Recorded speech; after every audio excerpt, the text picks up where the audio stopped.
Yo, Trill here. I'm still trying to get used to that. I'm not used to saying my name for a video. You guys will be happy to know the procrastination got killed off last night. Last night I went in and I finished the paper.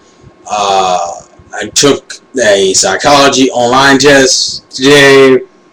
Not that proud about the results of that test because psychology is kicking my ass. That's what the paper was for too. But what this video is mainly going to be about is I just finished watching Paranormal Activity 2 on DVD. Green Hornet I have yet to watch, and I think I might watch that later, and you might get like another I guess a DVD-ish review. I think the one thing I've always kind of thrown around with in some of my videos, I've always wanted to do like new on DVD reviews instead of doing out of the movie reviews, just because I feel like more people wait until it comes on DVD or comes on Netflix or whatever before watching a movie anyway. Something I've been throwing around, but I figured I might as well get my thoughts on this. So I saw the first one of this in theaters, as I think I mentioned in the last video. I will say this one is better. If you like the first one, you're definitely going to like this one, because the first one, I saw the first one in theaters, and the first one was alright. I think, now I will say a funny story about the first one is when me, my ex-friend, and my ex-girlfriend went to go see it. There was like this weird thumping on the side of the theater while we were watching the movie, which added to it. And you had like these people in the front row crying and shit off the first movie. They cried on the first movie. This probably would just freak them out. Now, I watched the unrated version of it. They give you a choice in here. I don't know who the hell would want to watch the theatrical version if you have the unrated version. So I just watched the unrated version, so I don't know what the difference is between the two because I didn't check. There's also some unseen footage in here, which is bullshit, because all it is like a bullshit scene where the fucking door gets locked and the family freaks out, gets the baby. No, they lose the baby. The baby was like locked. The baby's room was locked, and they freaked out because the door was, for whatever reason, barricaded. So what they ended up doing is when they broke the door down, the baby was gone, and all of a sudden they found the baby in the fucking in the middle of the street in front of the house, and all that footage is them taking that baby and them getting the fuck out of the house, which doesn't even coincide with the rest of the movie, which I guess is the reason why it's unseen footage. I'm just gonna give. I mean, this is spoiler-tastic since it's a DVD and this movie's been out forever. That's the fun thing about these movies. I can do spoiler-tastic ish reviews of it. When it comes to this, I would say this is better just because of how much crazy shit happens. The stupidity level is still there. There are a couple of jump scares that I will say, are very well placed, but are really kind of shitty. My jump scares didn't really bother me. What really started freaking me out, because by the end of the movie I was slightly paranoid. I'm not going to say I was paranoid. I was slightly paranoid. I was paranoid enough where I almost did the whole cover over my eyes thing. And it was mainly because I thought there was going to be a crazier jump scare than there was at the end of the first movie. You know, where Mika gets thrown at the camera, and then you see her attack the camera at the end of the movie. In this movie, I will say I do like the plot twist was alright. You know, the whole thing about that the demon was originally inside Christy because the Christy got possessed first, and the Mexican lady came back, and the whole thing about what can we do is like, I guess we either have a choice. We either kill her or we transfer her. And it's like, I'm not killing my wife, so they decided to transfer it, and they transferred it to Katie.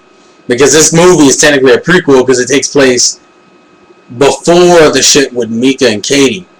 Also, the family in here, the mother is a stepmother in this movie, and she is the sister of Katie. And the whole thing about their past and their mother and like crying all the time when they were little, that's the whole plot point. That pretty much the whole gist of the movie is that this takes place before, and this explains why the shit happens with Katie.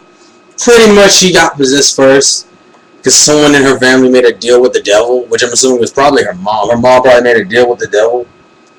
So, and she never like paid back on the terms, so the whole thing was like the demon was gonna go get the firstborn son, but I guess the stepmom's mom didn't have a boy, So I guess they were haunting her when they were little.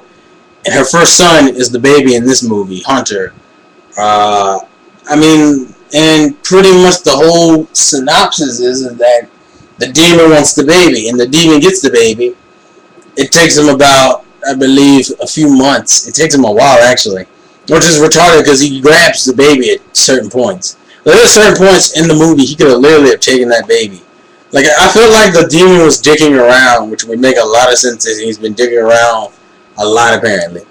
I mean, fuck. If he only wanted the baby originally, it didn't make sense. From what it seems like they ended up, like, forcibly transferring the demon out of Christy to her sister Katie, which ended up killing Mika in the course of, like, a month, I believe. It was like a month or 2 months to kill Mika because, you know, she got possessed and she ended up, like, killing him. And then after that month, I bet you this part I'm about to mention is not in the theatrical version, but if it is, whatever. After she kills Mika, that same night when she disappears, before she truly disappears, she goes over to Christy's family's house, kills the father, kills the mother, kills Christy, kills her sister, and then takes Hunter. And I find it kind of crazy that the daughter, the older daughter you see in the movie, is just so happens to be on a school trip during that week. Like, during the night, her parents get killed and her brother is taken. She's like on some type of school trip, and I thought that was hilarious. Because she was like the most susceptible to it. I think she's the one who experienced the most shit. Like, I think the Spanish lady and her were the two most susceptible. There are a couple of scenes I thought were kind of weird. Like, I felt bad for the dog when his scene came up. And the whole, the dropping pan shit pissed me off, mainly because logically, who the fuck puts pans on those little hanger things above their heads? That, physically to me, I'm paranoid in itself, so I would never put that shit up there. And that just fucked with me, just because logic, I was like, and so the pan was dropping and she really gets scared, and I thought that was funny. I laughed at a lot of the fucked up scenes. Like, there's a scene where she's sitting in the kitchen and all the cabinet doors open up. It's a laugh one. And the funniest thing was when she got, like, dragged. I forget what happens. Oh, right, like the dog has a little run-in with the ghost, and so she's there by herself with the baby because the daughter and the husband went to go take care of the dog at, like, 1 o'clock in the morning for whatever reason, which means that, well, fuck, they love that dog. And then the fucking, and then she, like, spends, like, 30 minutes on the stairs, I guess, paranoid. I don't know what the fuck. She calls some people. And then she goes up to the room because she hears something in Hunter's room. And while she's in Hunter's room, she gets dragged out of Hunter's room. All the way down to the middle of the stairs where she was sitting originally. And I laughed my ass off. And I was like, oh, God. And then the second time, it happens again because she... Like, the demon lets her go where originally she was sitting. And then she runs back upstairs to grab Hunter and gets dragged out of the room again. And this time, the demon, like, drags her all the way down the stairs into the kitchen and then puts her in the basement. Which is where she gets possessed, and you get a lot of fucked up scenes of her being possessed. There's a lot, like, there's one really fucked up scene where, like, the daughter... The next day, she's like, she doesn't come out of that fucking closet for like an hour, out of the basement for like an hour, and then it kind of cuts off to the next day, and the next day is like she's just all zonked out and shit. It's kind of crazy in retrospect. She's like zonked out, and there's a scene where like the daughter's messing with the baby, like sees her in the room with the baby, goes in the room because she disappears, and then and then she comes out of nowhere behind her saying, "Don't touch the baby," and I was like, what the fuck? But, I don't know. This movie's better if you're by yourself in your room. I actually legitimately did get kind of scared near the end of it. It's a good movie. It's straight.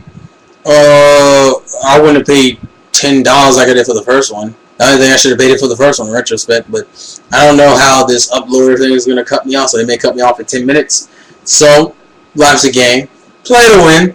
And I will see you guys later. Wow, I shouldn't say that on the vlog channel. See you guys later. Peace.